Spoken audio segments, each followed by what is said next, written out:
Permanent Secretary Kupen, colleague Minister Susan Rodriguez, Regional Chairman Mr. David Armagon. I want to also recognize Regional Executive Officer somewhere around in the compound, Ms. Denise King-Tudor, the Director of Operations and leading the staff here today for Central Housing and Planning Authority, members of the media, representatives from the banks, insurance companies, but the most important persons are you who are about to be served, having waited your time as part of our commitment to fulfilling that satisfaction to our citizens in ensuring that your journey to home ownership happens as quickly as possible. A lot has been said and a lot has been made mention to you over the last few months. And as Minister Rodriguez alluded, you may be seeing us from housing. You've seen us in Region 6 over the last month and a half. Probably this is our third visit or direct engagement. But it's not just Region 6. And as I always say, the other speeches, whenever you post something on social media, somebody will say what happened to another region. But we have been in all 10 geographical regions of Guyana. And that's what the housing program is about. That's what the People's Progressive Party civic government philosophy is about, is ensuring that all our citizens, no matter where you live, no matter how you look, no matter how you voted, everyone must feel and be benefiting the equal development and transformation across our country. And so today's exercise or engagement for you, as I said, signals very close to the journey now that you've been waiting on. And some of you, you laminate your letters. Some of you put it in those envelopes and you put it up, waiting anxiously for the moment when you'll be called. But land allocations and the exercise of providing an opportunity for you to own your own home takes a lot of work. It takes dedication. It takes commitment.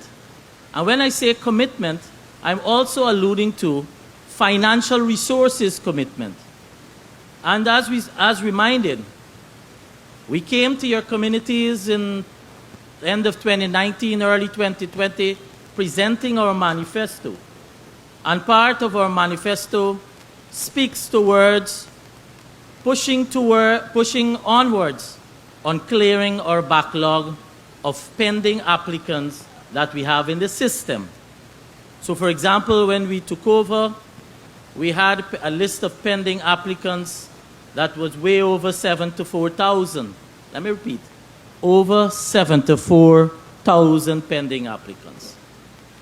And because of the vision of implementing our vision, and because of you at the household level seeing that our word, our commitment is being met, we also have a reinvigorated interest of persons applying once achieved the age of 21. So we have a commitment that has been given, and an announcement that was made by our president, that we will work towards clearing for all the regions, well, including Region 6, in terms of the clearing of the backlog of pending applicants.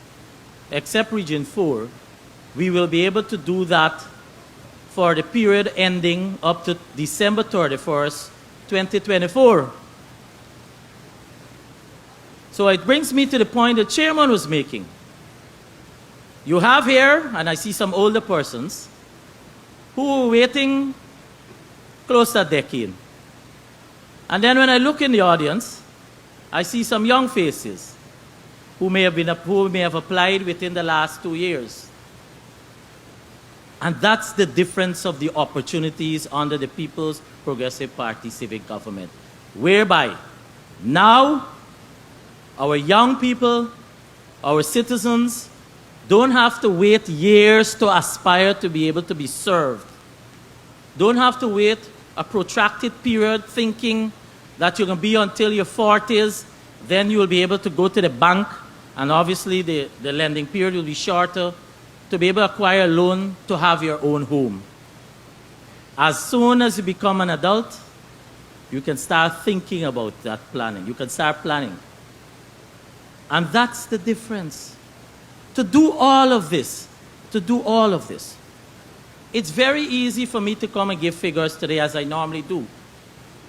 But I want to change my speaking a little, and I'll be a little short today, to let you understand that despite what sometimes you see people post, sometimes what people say, or even in our own thinking, that, oh, this is Guyana.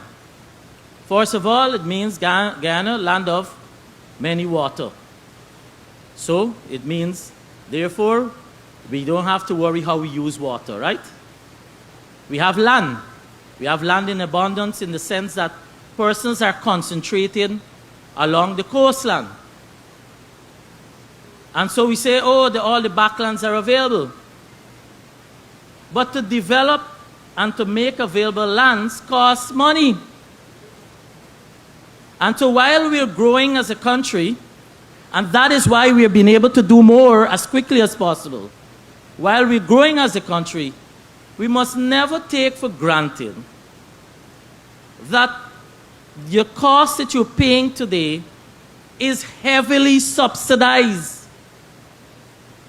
And so we haven't reached to that stage that I've seen, well, one wannabe political party, I should say, announcing that the lands should be free.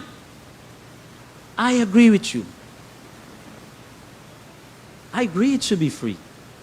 Everything should be provided free. But that's not the reality. There is a cost. There is budgeting.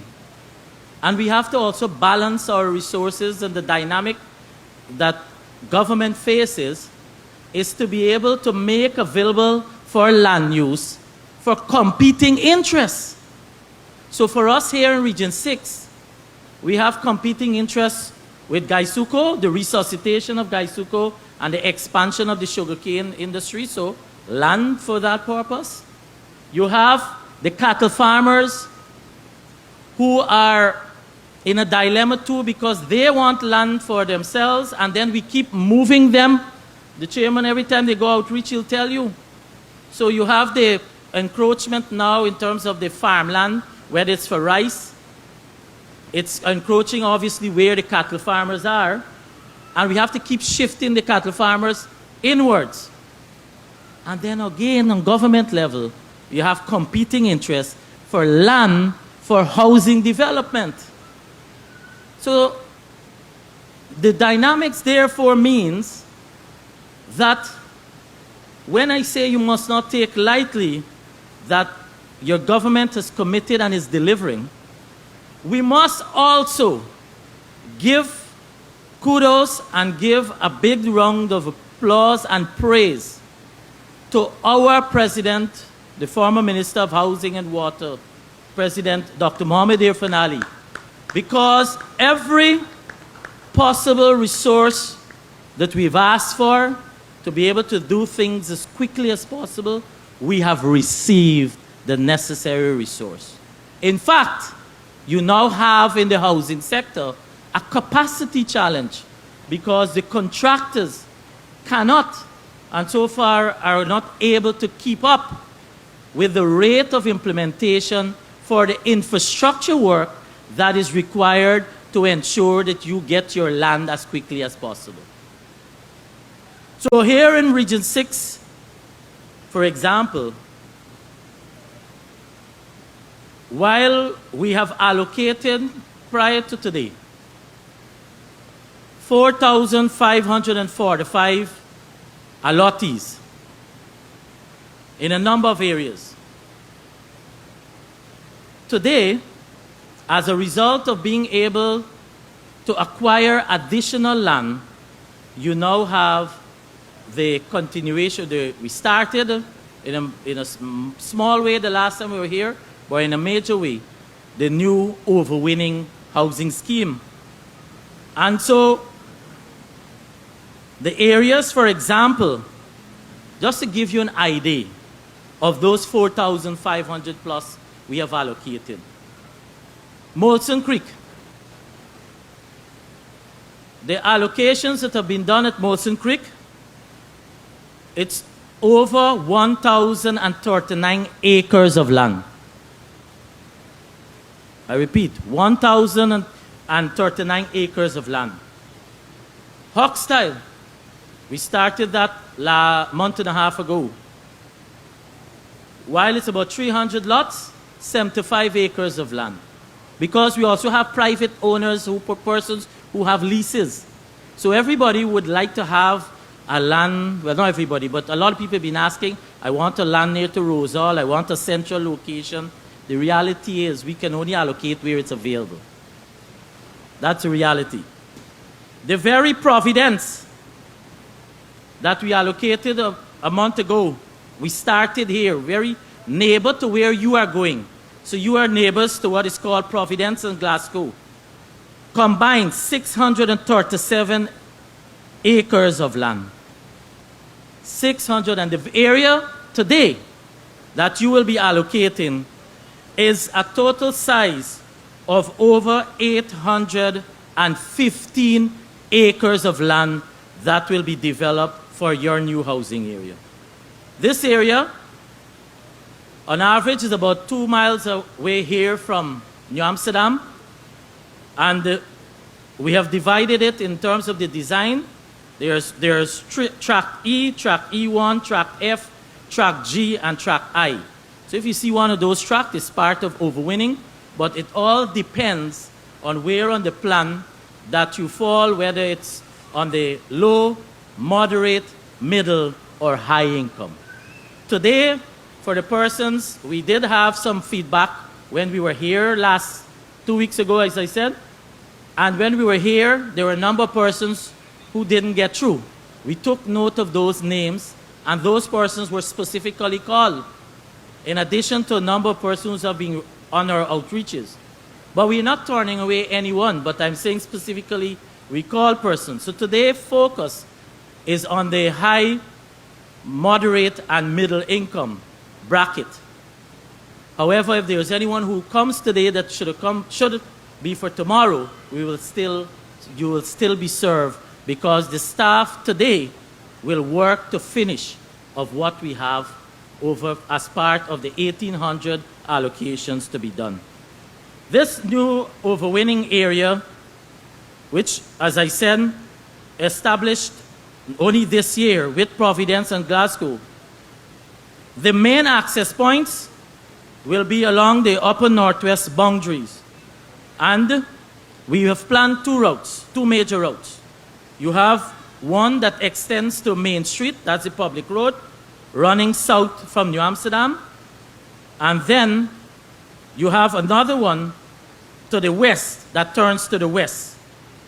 Therefore, when completed, this very area, oh, I'm now seeing it on the screen. This very area, that's the area you're going. And this similar, what you're seeing here now, very shortly, because as persons await infrastructure, as early as in the new week, we will commence an exercise for persons who have been allocated, and we will provide an opportunity for you to have, while you're waiting on your lot, you will have an opportunity to go to the area to see where you have been allocated. That means the general area. You won't get to see your specific lot until we finish the surveying and the final infrastructure. You know why? Among many things. Because we don't give gaff.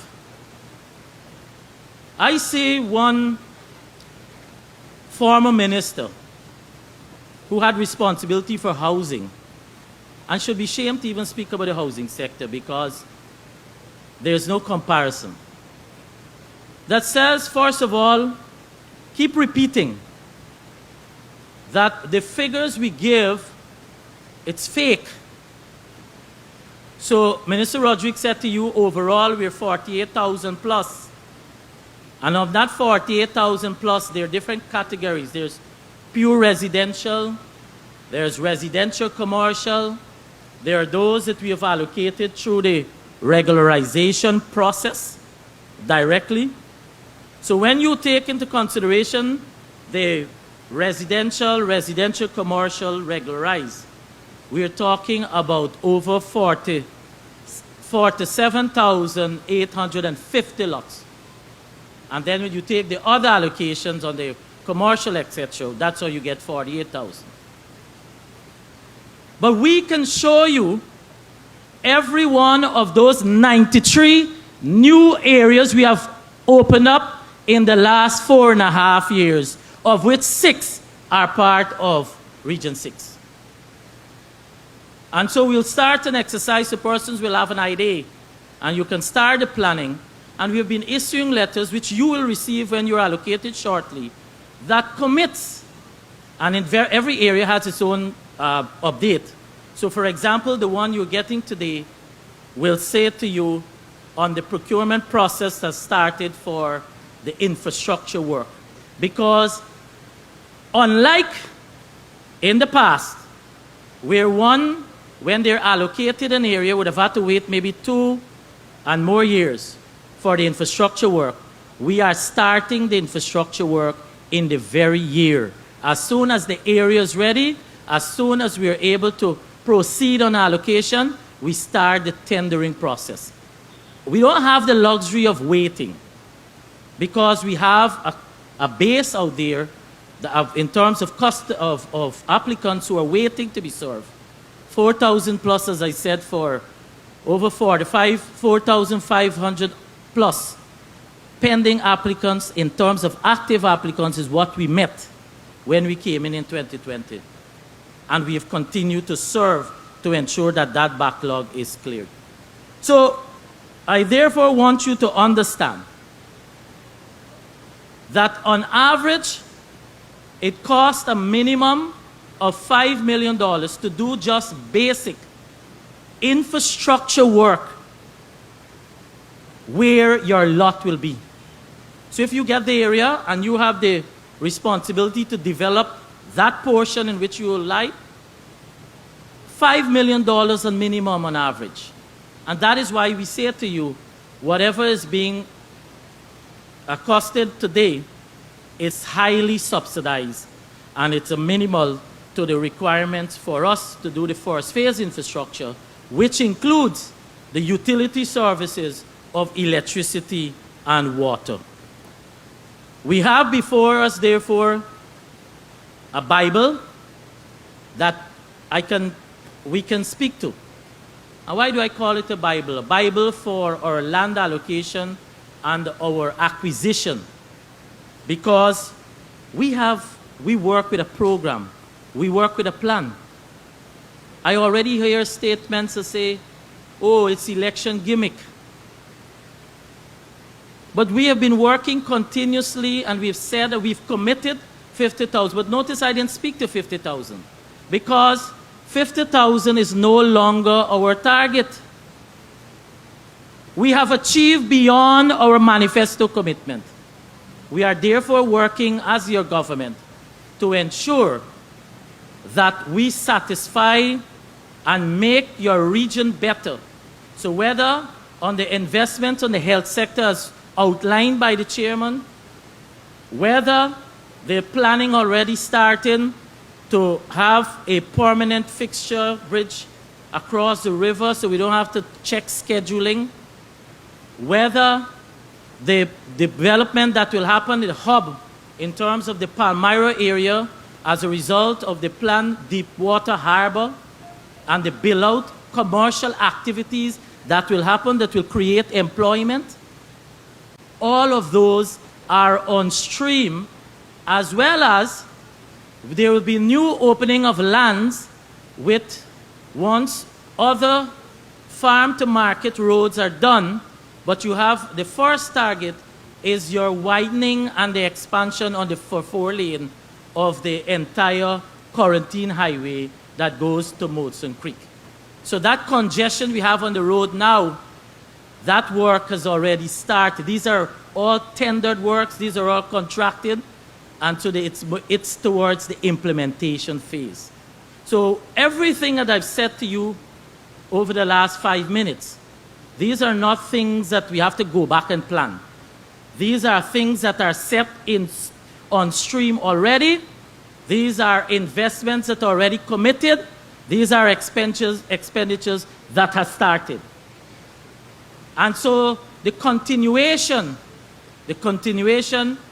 which brings me to my final point, the continuation that you will see, because we don't bring a message that speaks towards just 5 years. The Guyana that we speak about, you will hear us saying Guyana 2030, because it is part of the long-term planning, the vision of what our country will be like, and the adaptation of new technologies and innovation that therefore sees all the services that we're getting be of a state-of-the-art nature or updated technology. That's what we speak towards. So come September 1, which is just 3 months away, or just 2 days more than 3 months. For us, that's just a score sheet, whereby the mandate, we have a refreshed mandate, we go out to the population, and we ask you to put your X to a political party that you want to continue to move your country. Put your X to a political party that you know will ensure that the children or this baby that is in front here, that their future is secured. Put your X towards where you know a political party that will take your country and yourselves and your family to be able to say, yes, I am no longer in a developing country, but I am onwards to a developed country. And so we must not envy, or we must not look upon the others who we see now are coming back, because there was a period in time in this country, right here in Region 6, where many of our family members, as a result of the hardship pre-1992, left our shores. Many went across right over to the other side at Naikiri or Paramaribo. Now they're coming back. And that's okay, because even to North America, many of our families went. Now you hear a lot of persons talking about remigrant status, and they want to be able to benefit from government service. Once you're a Guyanese, you will be served. And the People's Progressive Party Civic, under President Dr. Mohamed Irfan Ali, will ensure that our country, the stability of our country, and your old age, you live a life when you get old in a very comfortable and satisfactory manner, that you can rock back in your chair and say, yes, I am happy, I am pleased that I was part of this journey that Guyana has started. And as ministers of housing and water, we are pleased to be part of the People's Progressive Party Civic Government under President Ali, to be part of this journey, to be part of this transformation, to see the development that is happening, because it brings satisfaction whenever we are given the opportunity, or whenever we see the smiles on your faces when you receive the necessary services that your government has made affordable to you, or your government has made available to you. So congratulations to all of you. Have a very productive day. There are over 300 of you that have already been vetted, so it means the process will move very quickly. So just be patient, and each one of you who have been vetted, because we have to check why you have been vetted, because we have to check the system to ensure that the information you have is relevant in terms of your category and you are an applicant. But each one will be served. We'll be working to finish today, as I said, and the staff will continue tomorrow for those to complete We don't want to leave any. We want to be able to complete all 1,800 lots that are available on this overwinning area here for Region 6. Thank you very much.